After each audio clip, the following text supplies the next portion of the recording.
A very good afternoon to all of you. Today we will see introduction to tinctures. So, tinctures, according to Pharmacopoeia of India, are defined as alcoholic or hydroalcoholic solution. मतलब क्या होता है tinctures की according to pharmacopoeia एक ऐसा preparation होता है जो कि अल्कोहलिक और या फिर hydro alcoholic. What do mean by hydro alcoholic? Hydro alcoholic means a combination in which there are two types of combination. The first one is मतलब कि ऐसा मिक्सचर, ऐसा कॉम्बिनेशन जिसमें एक फेस वाटर की होती है और दूसरी फेस कौन सी होती है अल्कोहल की, और दोनों का जो मिक्सचर रहेगा उसको हम बोलेंगे हाइड्रो अल्कोहलिक सॉल्यूशन. तो ये जो टिंक्चर्स है, आपको जब भी अगर टिंक्चर्स की डेफिनेशन या टिंक्चर्स आप वर्ड सुने तो आपके माइंड में ऐसे क्लिक होना चाहिए कि टिंक्चर्स मीन्स व्हाट, कि ऐसी प्रिपरेशन जिसमें अल्कोहल प्रेजेंट होता है, या एक तो अल्कोहलिक प्रिपरेशन होती है या फिर हाइड्रो अल्कोहलिक, यानी कि जिसमें अल्कोहल और वाटर प्रेजेंट होता है, ऐसा सॉल्यूशन इसको हम बोलते हैं टिंक्चर्स. सो यूजुअली कंटेनिंग इन कंपैरेटिवली डाइल्यूट प्रोपोर्शंस, मतलब कि जो वाटर और अल्कोहल होता है ये कैसे प्रोपोर्शंस में होता है, रिलेटिवली कंपैरेटिवली होता है वो, कि कंपैरेटिव मतलब कि रेशो में होता है. जैसे कि भाई वहाँ पे लिखा है कि रेशो, अगर हाइड्रो अल्कोहलिक प्रिपरेशन है और वहाँ पर लिखा है कि 1.1 का रेशो है, तो इसका मतलब क्या कि 1 अपना एक जो पोर्शन है उसमें वो पूरा वाटर का है और दूसरा पोर्शन पूरा अल्कोहल का है. इस तरह से हम उसको डिनोटिफाई करते हैं. सो the active principles of vegetables or animals drug, the solution of chemicals are not included in the IFE definition of tinctures. However, in USP, solution of chemical substance are included under tinctures. मतलब कि पहले ये जो definition थी, ये जो definition है वो आईपी के अंदर नहीं थी. सबसे पहले ये यूएसपी के अंदर थी और उसके बाद में फिर इसको आईपी में अडॉप्ट किया गया. तो ये जो प्रिपरेशन है इसको आपको सिंपल वे में याद रखनी है कि ऐसा प्रिपरेशन जिसमें अल्कोहल या हाइड्रो अल्कोहलिक मतलब कि वाटर और अल्कोहल का कॉम्बिनेशन होता है, तो इस तरह की सॉल्यूशन को हम क्या बोलेंगे, tinctures. So applications of tinctures कहाँ पर है, मतलब हम टिंक्चर जो है ये प्रिपरेशन को कहाँ यूज़ करते हैं या फिर इसकी कौन सी प्रिपरेशन है वो हम यहाँ पे देखेंगे. फॉर इंटरनल यूज़, तो इंटरनल यूज़ के लिए कार्डियोटोनिक मतलब क्या कि ऐसी प्रिपरेशन या ऐसा सॉल्यूशन जो हमारे हार्ट को हेल्थ प्रोवाइड करता है, उसकी जो कंडीशन है नॉर्मल फिजियोलॉजी, उसको वो मेंटेन करने में मदद करता है, उसको हम बोलेंगे कार्डियोटोनिक. तो डिजिटलिस्ट टिंक्चर्स ये उसकी एक एग्जांपल है. एंटीकोलिनर्जिक्स उसकी एग्जांपल है बेलाडोना टिंक्चर्स. इसी तरह से पैरासिम्पैथोलाइटिक्स उसके धतूरा टिंक्चर्स, और इमेटिक्स उसकी एग्जांपल है इपैक्विक्यूना टिंक्चर्स आईपी. और ये जो टिंक्चर्स की जो प्रिपरेशन होती है वो एज अ फ्लेवरिंग एजेंट भी हम यूज़ करते हैं, जिसको हम बोलते हैं, उसकी एग्जांपल है ऑरेंज टिंक्चर्स. अब ऑरेंज टिंक्चर्स बोलने के बाद नाम आपको समझ में आएगा कि टैंगी फ्लेवर होता है, मतलब थोड़ा सा टैंगी उसका टेस्ट होगा वहाँ पर, है ना. सो benefits of tinctures. So tinctures are very stable preparation and it can be stored for longer period without loss of potency, decomposition or degradation. मतलब tinctures एक ऐसी प्रिपरेशन होती है जिसको हम ज़्यादा देर तक के स्टोर करके रख सकते हैं विदाउट लॉस ऑफ इस पोटेंसी. मतलब अगर हमने उसको ज़्यादा देर तक के स्टोर करके भी रखा तो वो उसकी पोटेंसी को वहाँ पर, जो हमारा ड्रग है उसमें उसकी पोटेंसी वहाँ पर लूज़ नहीं होती, और जो ड्रग है वो इजीली डिकम्पोज नहीं होता या डिग्रेड नहीं होता. डिग्रेड होने के चांसेस इस तरह की प्रिपरेशन में कम होती है.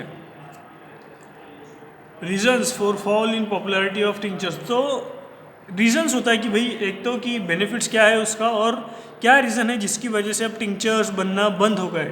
तो इसका रीजंस ये है कि भाई increasing use of pure drugs isolated from animals, plants और prepared by synthetic process. However tinctures are still in use where comparatively low potency and large dosage are recommended.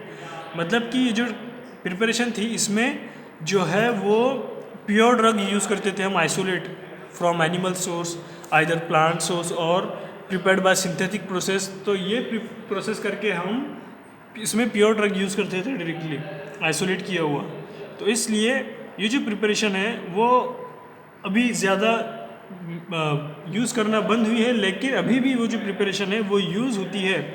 किस लिए, कौन सी कंडीशन में, कि जहाँ पर हमको लो पोटेंसी मतलब ड्रग की एकदम लो पोटेंसी चाहिए लेकिन उसका डोज जो है वो हाई चाहिए, ऐसी सिचुएशन के अंदर हम टिंचर्स का यूज़ करते हैं। सो प्रोडक्शन, अब हम देखेंगे कि भाई टिंचर का प्रोडक्शन कैसे करते हैं, उसको बनाते कैसे हैं। अभी तक कि आपने जितने भी देखा तो आपने आपके मैनुअल में देखा होगा कि अगर आपको सॉल्यूशन प्रिपेयर करना है तो वहाँ उन्होंने उसकी मेथड्स को पहले डिस्क्राइब किया है और उसी की मेथड्स की बेसिस पर हमने एक्सपेरिमेंट किए हैं, जैसे कि by simple solution method, by distillation method, by ऐसे लिखा होता है वहाँ पर। तो इस तरह से अब हम देखेंगे कि भाई कौन कौन सी प्रोसेस है टिंचर्स की इसको बनाने के अंदर। तो उसकी तीन प्रोसीजर है जिसकी बेसिस पे हम टिंचर्स को बना सकते हैं। उसमें से पहली प्रिपरेशन है production by percolation, second one is production by maceration and third one is production from extract. तो ये जो जितनी भी प्रोसेस यहाँ पर बताई हुई है प्रोडक्शन के लिए, तो ये सारी प्रोडक्शन की प्रोसेस में इनको सबसे जो इम्पोर्टेंट ये जो सारे प्रोसीजर है किस चीज़ के, एक्सट्रैक्शन के। एक्सट्रैक्शन मीन्स व्हाट, कि हम जब ड्रग से कोई एक्टिव फार्मास्यूटिकल कंपोनेंट को आइसोलेट करना हो या किसी एक फाइटोकॉन्स्टिट्यूएंट या एक ऐसा एपीआई जिसकी एक्टिविटी पोटेंट है उसको हमको अगर एक प्लांट से या फिर एक एनिमल सोर्स से आइसोलेट करना हो तो हम जिस प्रोसीजर को अडॉप्ट करते हैं उसको हम बोलते हैं एक्सट्रैक्शन।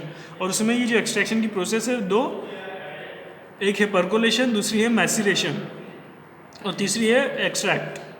तो जो परकोलेशन है, तो परकोलेशन सबसे पहले हमको ये समझना होगा कि भाई परकोलेशन होता क्या है। So percolation is a process of a liquid slowly passing through a filter.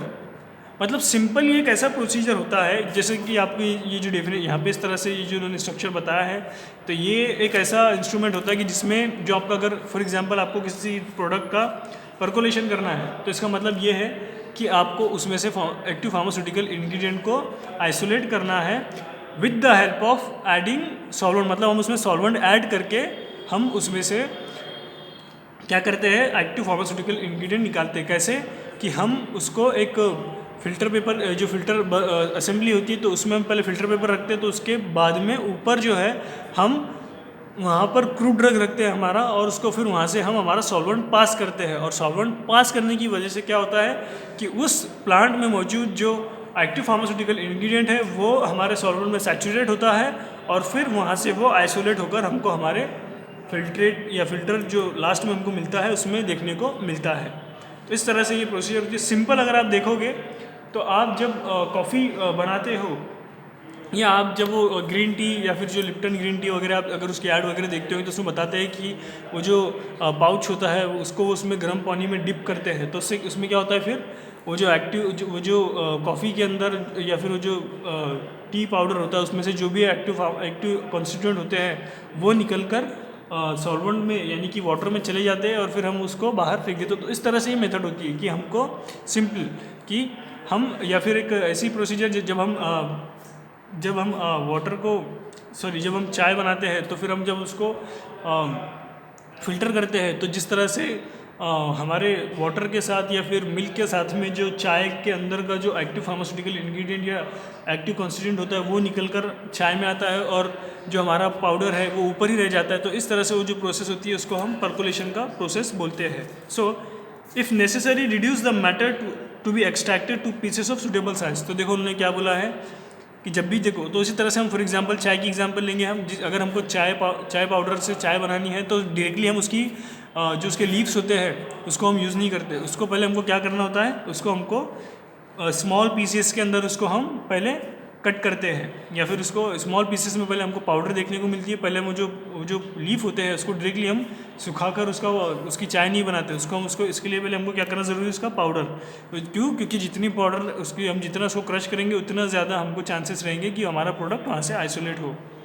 उसके बाद में क्या करेंगे हम, mix thoroughly with a portion of describe extraction solvent. मतलब क्या कि फिर हमको क्या करना है, उस पाउडर को उसके सूटेबल सॉल्वेंट के साथ में उसको मिक्स करना है। तो सूटेबल सॉल्वेंट अगर आप चाय बना रहे हो तो सूटेबल सॉल्वेंट क्या क्या होता है उसके लिए, as a milk, as a water आप सूटेबल सॉल्वेंट यूज़ कर सकते हो। अल्कोहल यूज़ कर सकते हैं क्या, नहीं।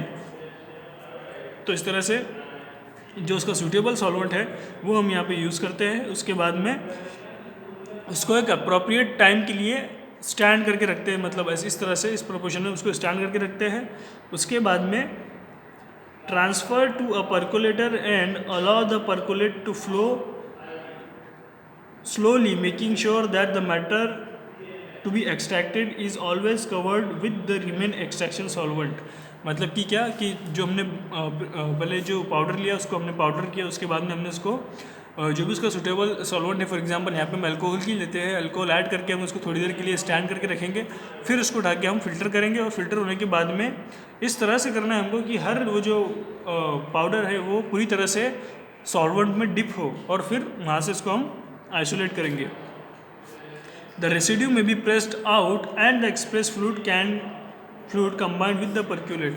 मतलब फिर जो आखिर में जो पाउडर रह जाता है उसको हमको प्रेस करना है, जैसे कि आप घर में भी करते हो कि जब आप चाय बनाते हो तो आप जो लास्ट में पाउडर बच जाता है उसको आप प्रेस करते हो. क्यों? क्योंकि जो रिमेनिंग क्वांटिटी इसमें प्रेजेंट है ऑलरेडी वो भी वहाँ से आइसोलेट हो, इसलिए.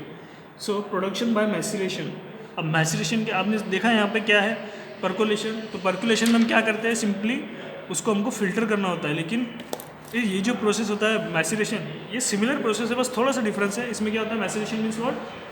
सो maceration means increasing a plant in a liquid inside an air tight container. मतलब कि मैसिरेशन प्रोसेस में हम क्या करते हैं कि जो हमारा प्लांट है जिससे हमको एक्टिव फार्मास्यूटिकल इंग्रेडिएंट एक्सट्रैक्ट करना है, उसको पहले हम बारीक बारीक पीस में करते हैं. इसको पाउडर करने के बाद में हम क्या करते हैं, एक एयर टाइट कंटेनर लेते हैं जिसका जो नेक है वो नैरो होता है, नैरो.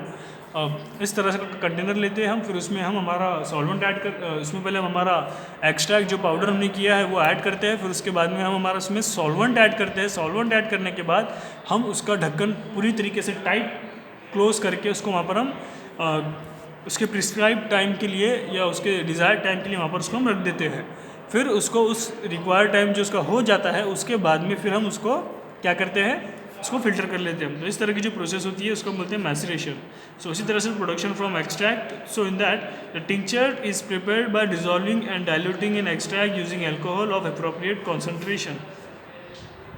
मतलब क्या कि जो एक्सट्रैक्ट होता है उसको डिज़ोल्व करके या डाइल्यूट करके अल्कोहल की बेसिस पे जो हम प्रिपरेशन बनाते हैं उसको हम बोलते हैं एक्सट्रैक्ट. तो अब ये जो एक्सट्रैक्ट जो हमने बनाया है उसको हम कैसे इवेलुएट करेंगे. सो ऑर्गेनोलेप्टिक कैरेक्टरिस्टिक्स के बेसिस पे हम इसको इवेलुएट करते हैं. फॉर एग्जांपल कि उसकी स्मेल, उसका taste and clarity of shaking, मतलब शेक करने के ऊपर उसकी क्लियरिटी, ये चीज़ों के ऊपर हम इस प्रिपरेशन का क्या करते हैं, इवेलुएशन करते हैं. So relative density, dry residual total solid content, मतलब ये जो दो चीज़ें हैं रिलेटिव डेंसिटी और ड्राई रेसिड्यू कंटेंट, ये हर प्रिपरेशन में एप्लीकेबल नहीं होता, लेकिन सिर्फ कुछ प्रिपरेशन ऐसी होती है जिनमें हमको ये दोनों टेस्ट परफॉर्म करनी होती है. In a flat bottom dish introduce 2 gram of और 2 ml of the tincture evaporate to dryness on a water bath and dry it at oven at 100 degree Celsius for 3 hours, allowed to cool in desiccator over diphosphorus pentoxide R in weight. Calculate the result as a mass percentage और ग्राम पर litre. तो मतलब ये जो test है वो कैसे करेंगे हम कि जो हमने टिंचर्स बनाया है उसका 2 ग्राम या फिर 2 ml लेकर हमको उसको इवापोरेट करना है. और इवापोरेट कब तक की करना है, तब तक कि उसकी पूरी ड्राइनेस हमको देखने को नहीं मिलती, मतलब पूरी तरह से ड्राई नहीं होता वो. और कहाँ पे करना है इसको, वाटर बाथ के ऊपर हमको उसको ड्राई करना है. फिर वो जब पूरी तरह से ड्राई हो जाएगा तब हम उसको तब फिर हमको उसको निकाल कर हॉट एवर ओवन में पूरी तरीके से इसको ड्राई करना है. फिर ड्राई करने के बाद में हम क्या करेंगे, इसको 3 घंटे के लिए ड्राई ओवन में रखने के बाद उसको कूल करेंगे. और कूल करने के बाद डाईफॉस्फोरस पेंटॉक्साइड R से उसको डेसिकेटर में रखकर कूल करेंगे. फिर उसके बाद में उसका वेट करेंगे और फिर उसका मास परसेंटेज कैलकुलेट करेंगे. और फिर अल्कोहल कंटेंट कितना है वो चेक करते हैं हम इसमें. तो वो कैसे चेक करेंगे, it include determination of ethanol, methanol और एंड 2 प्रोपेनॉल कंटेंट. सो इसमें हम क्या डिटेक्ट करते हैं, अल्कोहल और एक्टिव ड्रग कंटेंट, और उसमें एक्टिव जो ड्रग है वो कितना है. फिर उसका स्टोरेज कैसे करेंगे हम, store in a cool and dark place in tightly close container. तो हमको इसमें जाहिर सी बात है अगर अल्कोहल है तो हमको उसको कूल और डार्क प्लेस में और टाइटली क्लोज कंटेनर में रखना होगा. और जो उसका लेबल है उसमें क्या क्या चीज़ें हमको मेंशन करनी है कि द वेजिटेबल और एनिमल मैटर यूज़. मगर वहाँ इसका मतलब क्या है कि हमने जो प्रिपरेशन बनाई है उसमें वो एनिमल सोर्स है या फिर प्लांट सोर्स है वो हमको लिखना है. Where applicable that fresh vegetable और एनिमल मैटर वॉज यूज्ड.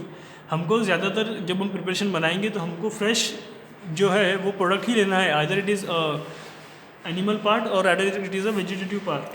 और concentration of alcohol used for the preparation, मतलब कितना कॉन्सेंट्रेशन अल्कोहल का यूज़ किया है हमने, वो हमको वहाँ पर बताना है। The concentration of alcohol in the final tinctures, मतलब फाइनल बनने के बाद हम वो कितना उसमें अल्कोहल प्रेजेंट रहा वो हमको फिर बताना है। उसके बाद में कंटेंट ऑफ एक्टिव प्रिंसिपल, कि भाई वहाँ पे जो उसका मेन मोटो है तो उसके लिए कौन कौन से कंटेंट रिस्पॉन्सिबल है वो बताना है। फिर उसका डोज, कि भाई डोज कितना देना है। तो इसी की बेसिस पे हम हमारा आज एक्सपेरिमेंट नंबर 18 देखेंगे, जिसका टाइटल है to study the effect of drug solvent ratio on preparation of orange tinctures IP using maceration. तो ये जो प्रिपरेशन है ये हमको मैसिरेशन के थ्रू बनानी है, जिसके अंदर प्रोसेस है, देखो ड्रग सॉल्वेंट, यानी कि उन्होंने रेशियो दिया है ड्रग का, ये सॉल्वेंट का, ये ड्रग का, ये सॉल्वेंट का। यहाँ पे मतलब दो प्रिपरेशन बनानी है हमको जिसका रेशियो अलग अलग होगा। तो जो पहला रेशियो है वो क्या है, ड्रग और सॉल्यूशन का 1:1, और जो ड्रग सॉल्वेंट का 1:4, मतलब सॉल्वेंट इसमें 4 गुना ज़्यादा रहेगा एज़ कम्पेयर टू ड्रग। तो इस तरह से दो प्रिपरेशन को यहाँ पे बनानी है। तो इसी के बाद हम जो यहाँ पे देखेंगे हमारी इंग्रेडिएंट्स। तो आपको सबसे पहले क्या करना है, यहाँ पे उन्होंने जो हमको कितना बनाने के लिए बोला है 1000 ml। तो 1000 ml बनाने के लिए हमको उसको क्या करना है, फिर कैलकुलेट करना हमको। फिर यहाँ पे जो उन्होंने दिया है वो दिया है उन्होंने 1000 के लिए, अगर हमको 100 ml बनानी है प्रिपरेशन तो फिर हम उसका फैक्टर निकालेंगे। फैक्टर कैसे निकालते हैं आप सभी को पता है। तो फैक्टर निकालने के बाद में यहाँ पे यूज़ ऑफ इंग्रेडिएंट, तो फैक्टर निकाले हमने। फैक्टर निकालने के बाद में जो हमारा फैक्टर यहाँ पे आता है, फॉर एग्जांपल अगर हम उसको 100 ml के लिए बना रहे हैं तो फिर हमको उसको कैलकुलेट करके उसका फैक्टर निकाल कर फिर उसको मल्टीप्लाई करना होगा ये वैल्यू से। फिर जो हमारी वैल्यू आएंगी वो हम यहाँ पे लिखेंगे। फिर उसके बाद में क्या करेंगे, ऑरेंज फील, इसका यूज़ क्या है, एज अ फ्लेवरिंग एजेंट लिखेंगे हम यहाँ पे, अल्कोहल एज अ व्हीकल लिखेंगे। फिर उसके बाद में इसकी प्रोसीजर, अभी देखो यहाँ पे आपको कंफ्यूज नहीं होना है। यहाँ पे आपको दो तरह के सॉल्वेंट बनाने हैं, दो तरह के, जिसका रेशियो अलग अलग है, एक का 1:1 है और एक का 1:4 है। तो जब आप प्रोसीजर पढ़ोगे तो ध्यान से पढ़नी है आपको, यहाँ पे कंफ्यूज नहीं होना है। Way two bottles equal amount of fresh orange peel, way 2 equal amount of fresh orange peel 250 grams and place them in 2 separate bottles 1 liter respectively। मतलब क्या कि आपको 2 बॉटल लेनी है, ऐसे 2 बॉटल लेंगे आप। उसमें आपको सबसे पहले फिर क्या करना है, उसमें 250 ग्राम, यहाँ पे उन्होंने 250 1000 के लिए बोला है, तो दोनों के अंदर क्या बोला उन्होंने, पहले 250 ग्राम आपको ऑरेंज पील एक्सट्रैक्ट ऐड कर देना है। फिर to the first bottle added 250 ml of alcohol. तो ये जो 250 90% अल्कोहल है, तो ये हमको पहली बॉटल में ऐड करना है, कितना 250, एंड सेकंड बॉटल में पूरा की पूरा 100 ml हमको ऐड कर देना है 90% अल्कोहल। मतलब क्या है कि हमने सबसे पहले क्या किया कि दोनों बॉटल्स के अंदर सबसे पहले हमने 250 इसमें हमने हमारा ऑरेंज पील लिया। उसके बाद में एक जो बॉटल थी पहली वाली, इसमें हमने 250 ml क्या ऐड किया, उसमें हमने अल्कोहल, और दूसरी वाली में पूरा 100 ml हमने वहाँ पर डाल दिया। इसका मतलब क्या, देखो 250 मतलब 250 + 250 मतलब ये रेशियो कौन सा हो गया 1:1 का, और जो दूसरा रेशियो है वो 1:4 का। फिर जो दूसरी बॉटल है, फिर यहाँ पे क्या करेंगे, keep the well close bottle for 7 days। फिर हमको क्या करना है, उसको 7 days के लिए वहाँ पर रखना है। उसके बाद में एंड शेक देम ओकेजनली, फिर उसको हमको क्या करना है, शेक करते रहना है बीच बीच में 7 दिनों के अंदर अंदर। तो after 7 days added 750 ml of 9% alcohol to first bottle. तो फर्स्ट जो पहली वाली बॉटल थी उसमें हमको क्या करना है, 750 ml ऑफ अल्कोहल ऐड करना है। जो रिमेनिंग था जिसमें हमने 250 अल्कोहल ही ऐड किया। ऐसा क्यों, क्योंकि वहाँ पर क्या होगा कि जो हमने अल्कोहल ऐड किया है, ऐड करने के बाद उसका क्या होगा, वहाँ पर मल्टीप्लिकेशन होगा। वो जो अल्कोहल, आपने सुना ऐसे कि अल्कोहल को जितना देर तक रखो वो उतनी ज़्यादा पुरानी होती है, उतना ज़्यादा उसमें अल्कोहल का कंसनट्रेशन होता है। तो उसी तरह से क्या होगा कि जो हमने 250 में ऐड किया था, तो 7 दिन रखने के बाद वहाँ पर अल्कोहल का कॉन्सेंट्रेशन और बढ़ जाएगा, और बढ़ने के बाद जब हम उसमें और 750 अल्कोहल ऐड करेंगे तो इसका मतलब क्या कि जो फर्स्ट वाली बॉटल है उसमें अल्कोहल का जो कॉन्सेंट्रेशन है वो क्या होगा, सबसे ज़्यादा होगा। Filter the contents of both bottle separately and press the mark. फिर क्या करना है हमको, वो जो 2 कंटेनर लिए थे हमने जिसमें पाउडर था या ऑरेंज पील एक्सट्रैक्ट था, उसको फिर हमको फिल्टर करना है। फिर उसके बाद में क्या करना है, evaluate the tinctures for organoleptic properties. फिर हमको जो टिंचर्स हमने बनाया है उसको हमको उसका स्मेल, कलर, टेस्ट और क्लियरिटी और शेकिंग की बेसिस पे हमको उसको इवैल्यूएट करना है। And if necessary we have to evaluate total solid content as describe in introduction. जैसे हमने देखा कि इंट्रोडक्शन में टोटल सॉलिड कंटेंट हमको कैसे निकालना है, तो कैसे निकालेंगे हम, वो उस प्रिपरेशन का 2 ml हम प्रिपरेशन लेंगे, उसको वाटर बाथ के ऊपर इवापोरेट करेंगे। इवापोरेट करने के बाद हम उसको ओवन में रखेंगे। ओवन में रखने के बाद उसको हम 3 घंटे तक इवापोरेट करेंगे। इवापोरेट करने के बाद हम उसको क्या करेंगे, इवापोरेट करने के बाद हम उसका टोटल मास उसको वे करेंगे कि कितना उसका वेट है। उसको वेट करने के बाद में हम उसका टोटल मास कंटेंट कैलकुलेट करेंगे। इसी तरह से fill the formulation in narrow mouth bottle, label it and dispense. मतलब देखो, फिर जो बॉटल है हमारी, जो प्रिपरेशन है उसको कौन सी बॉटल में फिल करना है हमको, नैरो माउथ बॉटल के अंदर, जिसका माउथ क्या हो, नैरो। नैरो किस लिए, ताकि जितना नैरो उसका माउथ रहेगा उतना मतलब अल्कोहल उसमें प्रेजेंट रहेगा। अल्कोहल जो है वो लॉस होने के चांसेस वहाँ पे उतने कम रहेंगे। उसके डोज क्या है फिर 2 to 4 ml। Total solid content मतलब इसमें सॉलिड कंटेंट कितना है टोटल, नॉट लेस देन 4.2% इसमें सॉलिड प्रेजेंट होना चाहिए। फिर हमको यहाँ पे लेवल ड्रॉ करना है, यहाँ पे हमको फिर डाइल्यूशन रेशियो लिखना है, फिर उसके बाद में रिजल्ट और फिर क्वेश्चंस के आंसर। सो इसी तरह से हमने हमारा आज यहाँ पे एक्सपेरिमेंट नंबर 18 देखा। In next lecture we will see the experiment number 19, that is to study the effect of size reduction on preparation of strong ginger tinctures IP or essence gingers using percolation process.